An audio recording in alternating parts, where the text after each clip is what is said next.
आपको इसमें ये कहेगा कि जहाँ पर बेसिकली बेस्ट टाइट्रेशन होती है आप उन पे ऊपर टिक करें, ठीक है। So you will have to tick to mark a tick, okay.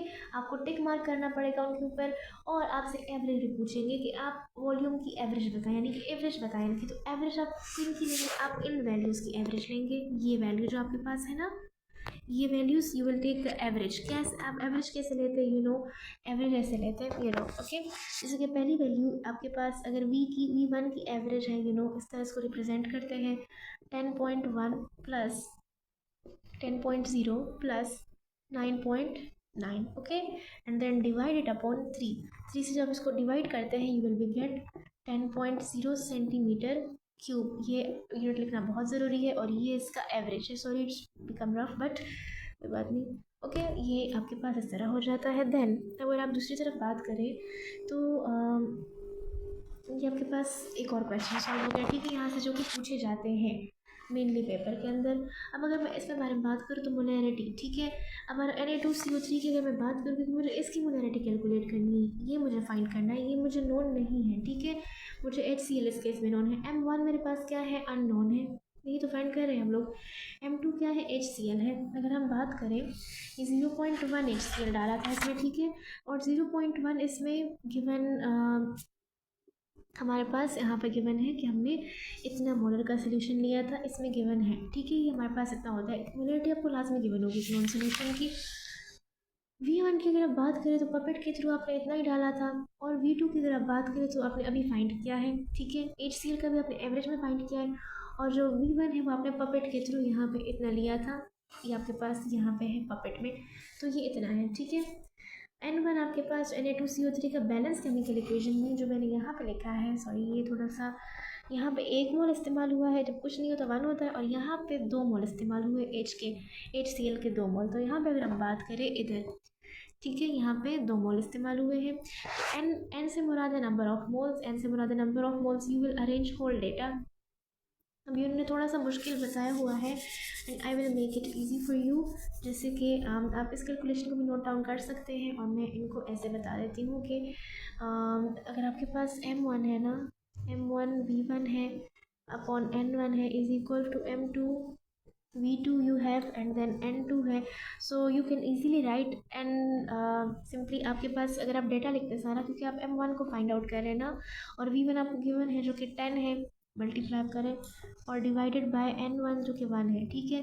तो सिंपली आपके पास M1 10 आ जाता है, यानी multiply by 10, M1 multiply by 10, और बाकी सारा ये जो जिसका भी डेटा था, इतना डेटा भी मैं लिख ही लेती हूँ। इसका हमारे पास 0.1 था, इसका भी हमारे पास 10 था, और डिवाइड हम ये 2 से करते हैं, ठीक है, सिंपली। अब इसको सारा का सारा सॉल्व करने के बाद, ठीक है, I am taking it in a calculator, यानी इसको जब आप सॉल्व करते हैं इस पूरी कैलकुलेशंस को, अगर हम बात करें इसके बारे में, so this is your 0.1 multiply by 10 into 2, ठीक है, ये आपके पास है 0.5 ही आता है, okay. It become what, it become 0.5, यानी इसको पहले आपने सॉल्व करना है इस टर्म को, फिर M1 को फाइंड आउट करने के लिए इस टर्म को, ये जो कि यहाँ पे मल्टीप्लिकेशन में यहाँ पे डिवाइड हो जाएगा, और ये सिंपली आपके पास क्या आएगा 0.5 upon 10, 0.05, and answer is same 0.05, so 0.05 m, okay. So M1 जो है आपके पास वो कितना है 0.05 m, okay. It is basically this. अब हमारे पास बाकी कैलकुलेशन, यानी मोलैरिटी तो हमने Na2CO3 की फाइंड आउट कर ली, ठीक है। अब कहते हैं कि अब हमें क्या फाइंड करना है, इसका एक्चुअल मैस फाइंड करना है। इम्प्योरिटी, हम बेसिकली हमारा मेन मकसद तो इम्प्योरिटी है ना, लेकिन हमने क्या किया यहाँ पे फाइंड किया। अब जब मैस को फाइंड आउट करते हैं, देखें, to calculate the actual mass of sodium carbonate percent present in 1 decimetre cube of the solution we use this formula, यानी कि mass is equal to molarity into molar mass. Molarity यहाँ पे आप number of moles को ही ले लें, ठीक है, जो यूज़ हुई है, सही है। और यहाँ पर अगर हम मोलैरिटी की बात करें NO2CO3 की, जो हम ऑलरेडी फाइंड आउट कर चुके हैं ऊपर, वो क्या है, या तो हम कैपिटल M लिखते हैं यूनिट्स में, या हम मोल DM पर DM क्यूब लिखते हैं, ठीक है। और अगर हम मोलर मैस को फाइंड आउट करें Na2CO3 का, ठीक है, हम इजीली फाइंड आउट कर सकते हैं इसका मैथ्स कैसे, अगर हम we clearly know about the molar mass कि मोलर मैथ्स कैसे फाइंड आउट किया जाता है। ओके, सो मोलर मैथ्स पे टाइम ज़ाया करना it will be a wastage of time. Okay, so M भी हमने फाइंड आउट कर लिया, मोलर मैथ्स भी हमने फाइंड आउट कर लिया। हमें सिंपली क्या करना है, यहाँ पे इनको मल्टीप्लाई करना है, 0.05 को मल्टीप्लाई करना है 0.6 के साथ और यू विल बी गेट 5.3।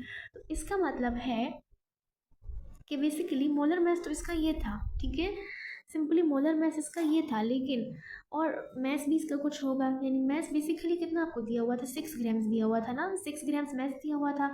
तो उन 6 ग्राम्स के अंदर आपके पास 5.3 प्योर है, ठीक है, 5.3 ग्राम पर डेसीमीटर क्यूब आपके पास प्योर फॉर्म में है और उसकी जो परसेंटेज बनती है वो 88% है।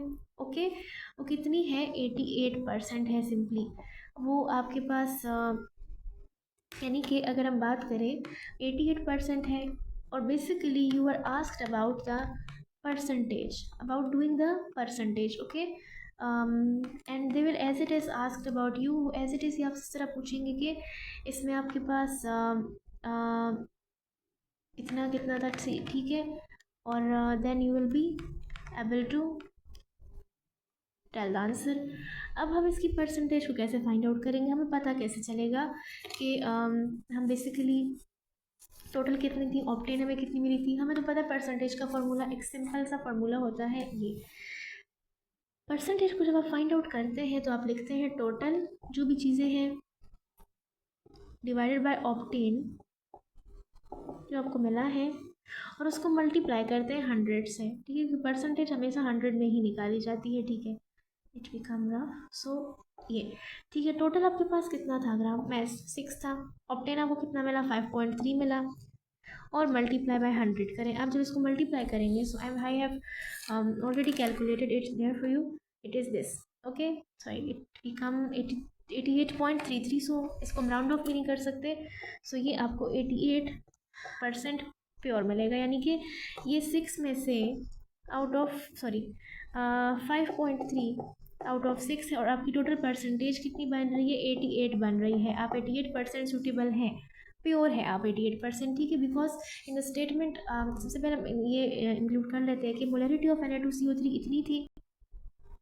ओके, मोलरिटी इसकी इतनी थी Na2CO3 की। अगर आप बात करें एक्चुअल में इसका इतना था जो प्योर फॉर्म में था, ठीक है, जितना प्योर था तो 6, इम्प्योरिटी तो हमेशा की चीज़ होती था 6, लेकिन प्योर इतना था, ठीक है। और आपके पास अगर बात की जाए परसेंटेज की बात की जाए तो इतना था, और परसेंटेज कैलकुलेट करना हमें आ गया है ना। ये कुछ प्रिकॉशंस है इसके, कि प्रिकॉशनरी मेजर्स हम देखें तो ये बहुत ही ज़्यादा इंपॉर्टेंट है। Okay, this is the whole procedure which you have done. और अगर हम अगेन स्टेटमेंट के ऊपर जाएँ तो स्टेटमेंट अब ईजिली समझ आएगी कि अब simply come to the again,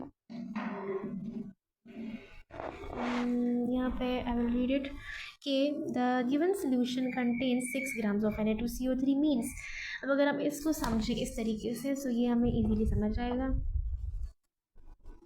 मज़े समझ आएगा। ओके, कि एक सोल्यूशन था, okay, there is a solution जो कि क्या है Na2CO3 का है, जिसका टोटल 6 ग्राम्स इसके अंदर है, ठीक है, जिसके अंदर क्या है 6 ग्राम्स है।